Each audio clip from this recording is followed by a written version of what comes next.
Mesdames et messieurs, bienvenue dans cette nouvelle vidéo. Aujourd'hui, nous allons parler un petit peu de la conjonction qui fait tant parler d'elle, Jupiter-Uranus. La conjonction parfaite, partile, comme on dit dans le vocabulaire astrologique, aura lieu le 21 avril, c'est-à-dire dimanche prochain. Cela ouvre un nouveau cycle, un cycle qui a lieu à peu près tous les 14 ans, toutes les 14 années, et on va voir un petit peu de quoi il en retourne au cours de cette vidéo. Si jamais vous voulez en savoir plus sur l'astrologie, si vous préférez lire mes mails, eh bien n'hésitez pas à vous inscrire, le lien est en description, et si vous préférez au contraire écouter des podcasts, eh bien n'hésitez pas à rejoindre mon canal Telegram où je réponds à toutes vos questions concernant l'astrologie. Alors, déjà, la durée est très importante des effets de l'éclipse. Alors, ça c'est... Évidemment, il y a énormément de choses qui déjà sont apparues au cours de l'année. Pourquoi ? Certains astrologues vont dire, Jupiter-Uranus, c'est un petit peu avant et puis un petit peu après. Mais ils savent pas trop quoi dire ou comment faire, parce qu'ils n'ont pas les techniques. Et en fait, c'est très simple, comment faisaient les anciens ? Eh bien, les anciens, ils considéraient que lorsque deux planètes étaient dans le même signe, eh bien, l'effet arrivait au moment où les deux étaient donc depuis leur conjonction dans le signe jusqu'à ce que une des deux planètes sorte du signe. C'est ce qu'on appelait donc une conjonction ou des aspects par signe entier. Et les événements donc arrivaient à un moment donné, lorsque Jupiter est rentré en Taureau, et lorsque Jupiter sortira également du Taureau, eh bien ce seront, si vous voulez, les effets condensés de cette conjonction Jupiter-Uranus. Donc évidemment, il y a des choses que je vais indiquer ici qui ont déjà été produites, des effets qui ont déjà été produits, dont normalement, vous savez bien, les choses en lien avec le taureau. C'est-à-dire, Jupiter qui rentre en taureau, c'est une augmentation au niveau de la bourse, au niveau financier. Donc ça, c'est quelque chose qui est sympathique pour les gens qui investissent, notamment. Jupiter est sympa pour ça. Et puis, évidemment, Uranus, c'est au contraire plutôt des complications au niveau de l'agriculture, au niveau des réformes agricoles, au niveau des syndicalistes agricoles, des syndicats, et là on a déjà toute cette condensation qui va faire parler un petit peu d'elle. Alors on va essayer d'y voir un petit peu plus clair, d'aller un peu plus en profondeur, puisque en plus de cet effet un petit peu extrême de ce Jupiter-Uranus, eh bien on a dit que ça ouvrait un cycle de 14 années, donc on va essayer d'y voir un peu plus clair sur notamment le devenir de la France au cours de ces 14 années. Voilà, un petit peu le but de cette vidéo. Alors, je vais quand même commencer par un petit préambule sur comment vous pouvez vous-même, comment je pourrais dire, accueillir cette symbolique de Jupiter-Uranus dans votre existence. Donc, Jupiter-Uranus vont être en taureau. Et Jupiter-Uranus, si vous voulez, c'est la formule du coup de chance, du coup de bol, ou de la bonne nouvelle, la nouvelle qui fait plaisir, qui rend heureux, Jupiter-Uranus. Donc, on va faire un petit tour du zodiaque, très rapidement, en quelques mots-clés pour chaque signe du zodiaque. Ce sera particulièrement important si vous avez votre ascendant dans l'un de ces signes. Voilà. Donc, si vous êtes ascendant Bélier, eh bien, il peut y avoir des coups de chance au niveau financier, jusqu'à ce que Jupiter quitte ce signe du taureau.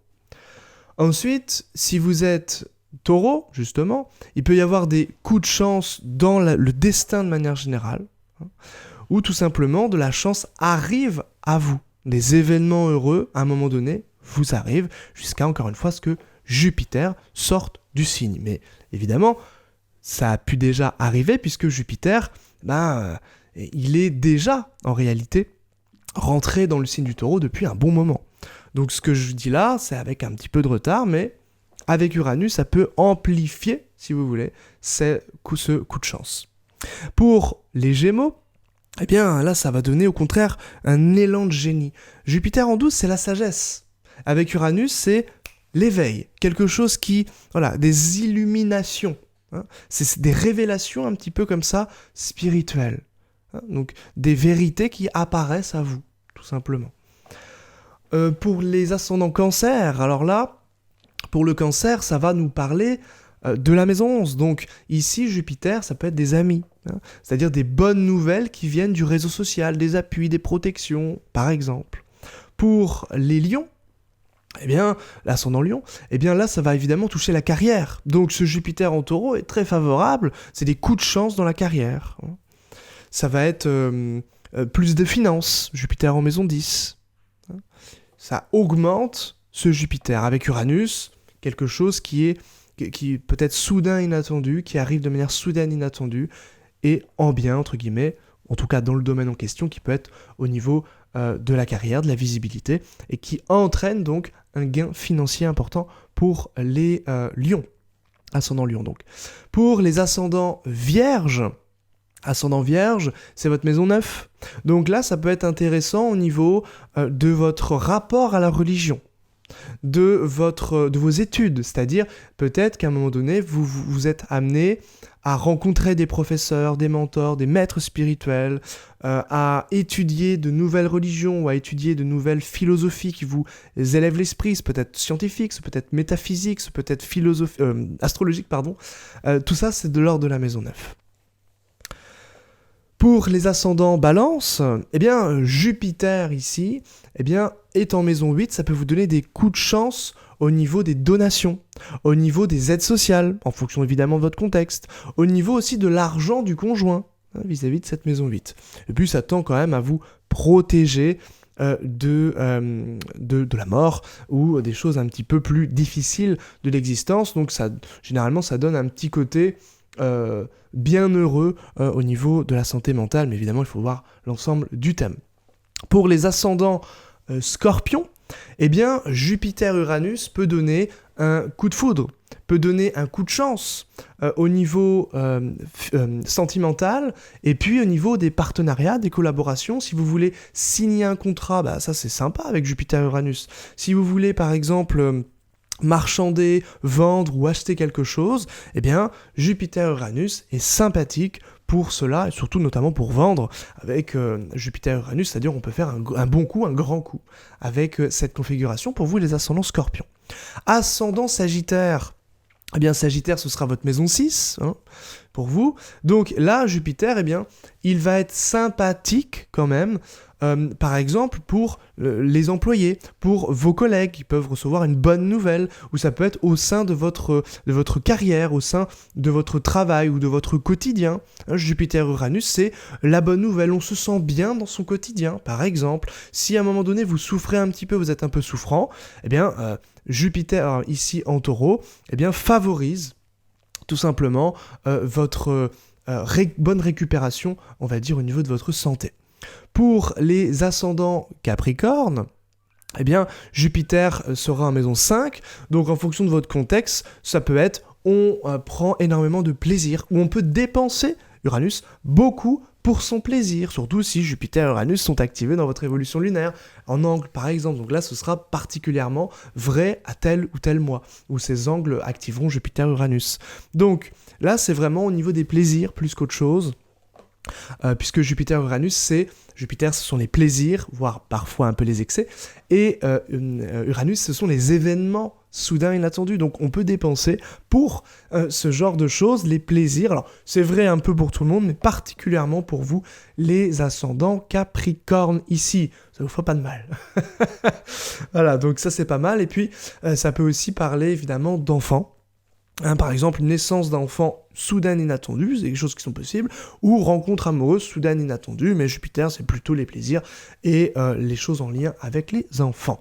Ascendant Verseau, pardon, eh bien Jupiter et Uranus seront dans votre maison 4, donc là, ça peut être des événements soudains, inattendus, plutôt sympathiques, au niveau de l'immobilier.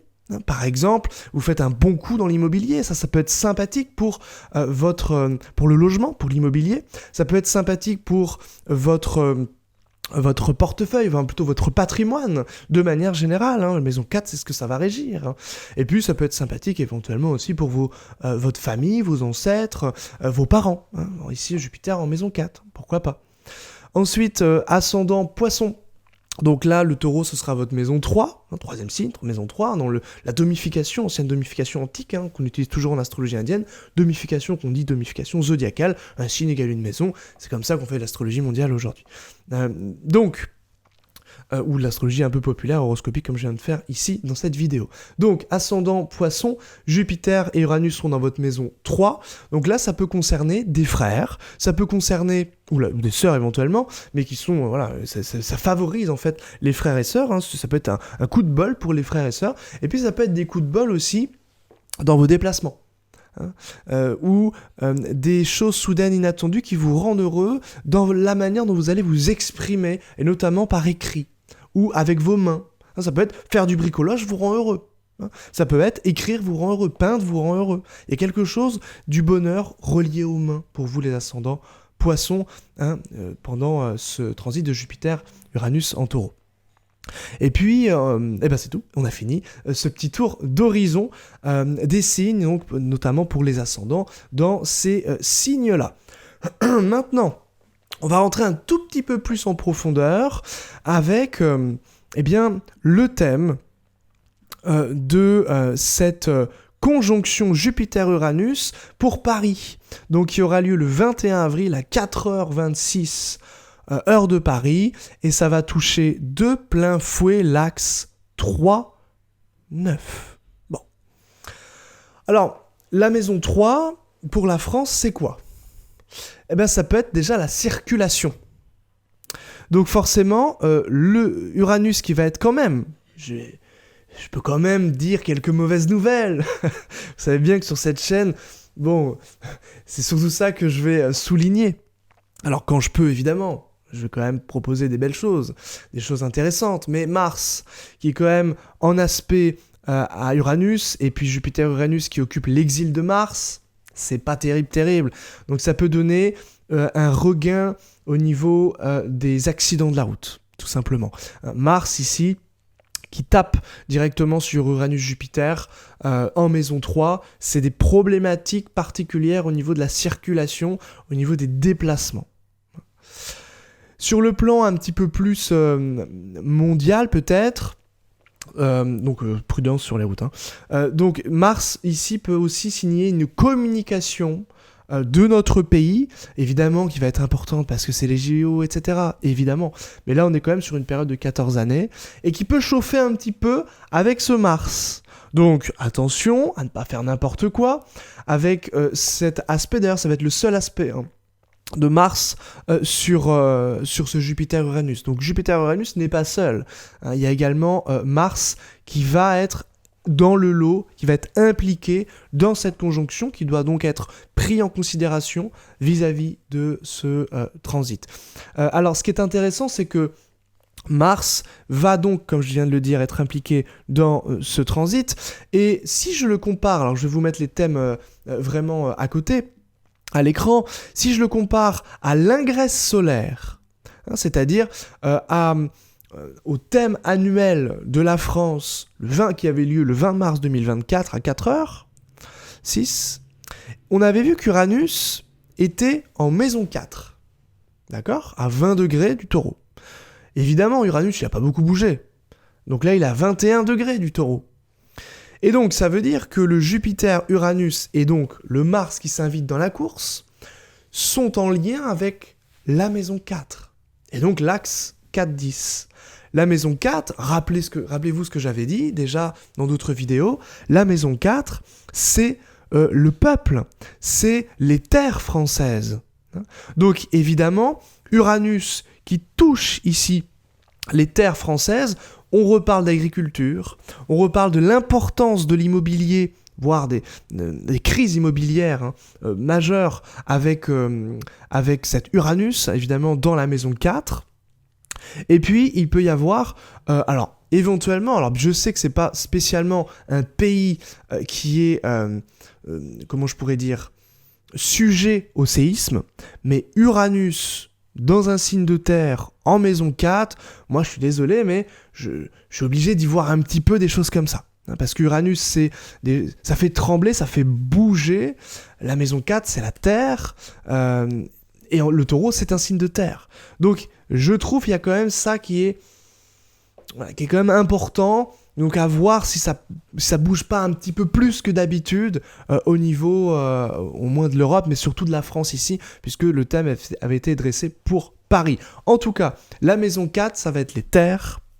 Donc l'agriculture évidemment, ça peut être des nouvelles aussi importantes qu'on apprend vis-à-vis des terres, ça peut être aussi des réformes Jupiter-Uranus par rapport aux terres, par rapport donc à l'agriculture, par rapport aussi peut-être, allez soyons fous, rêvons un peu, des choses bénéfiques pour le peuple, parce que Jupiter-Uranus, Jupiter c'est quand même, on l'a dit, des bonnes nouvelles.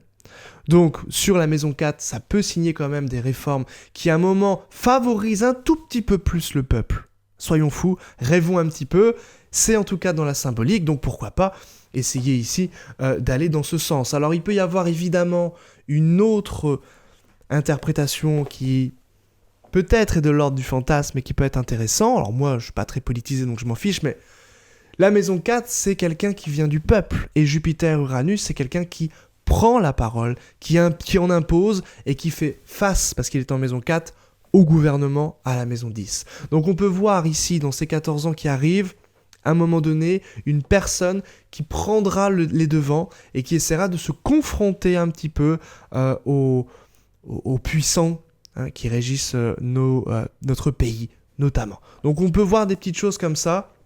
En tout cas, c'est ce que je vois un petit peu dans cette configuration et surtout cette comparaison de thèmes entre ce cycle Jupiter-Uranus et cette ingresse solaire Jupiter-Uranus, surtout Uranus, en maison 4 à 20 degrés du taureau, qui était évidemment important puisque pile sur l'angle ici, et je vous avais déjà dit que ça pouvait concerner déjà des petites réformes, des complications au niveau du peuple, une crise importante entre le peuple et le gouvernement qui là risquerait de prendre une autre tournure bien plus puissante que ce qu'on a vu déjà au cours de cette année et l'année dernière. Donc ces 14 années risquent de chauffer un petit peu, je pense, à ce niveau-là également, bien sûr. Voilà principalement ce que j'avais à vous dire. Alors bien sûr, ensuite, il faudra accentuer chaque comment je pourrais dire, période, c'est-à-dire voir quand Jupiter sera au carré d'Uranus, en opposition à Uranus, etc. Alors je vais pas le faire dans cette vidéo, je veux pas qu'elle soit trop longue non plus. Et puis écoutez, on va, je pense, s'en tenir là pour l'instant. Évidemment, faut aussi regarder les éclipses. Quand les éclipses touchent tel ou tel point, ça peut avoir une énorme importance vis-à-vis de quand les choses vont avoir lieu dans ces 14 années, dans ce cycle de 14 ans. Ici, ça va pouvoir avoir une importance considérable sur les événements à venir. Voilà globalement ce que j'avais à vous dire ici. Voilà, de manière très succincte, très rapide. Et puis, j'offrais comme d'habitude, d'autres vidéos sur le sujet. Et donc, on se retrouve très vite pour une prochaine vidéo. N'hésitez pas à rejoindre le Telegram et à vous inscrire pour recevoir le journal qui est mon quotidien par mail, pour profiter des ventes privées, pour profiter du contenu gratuit et des petites pépites et des petits secrets techniques sur l'astrologie et au niveau des actualités du ciel. Je vous dis à très bientôt pour une prochaine vidéo. Bye bye.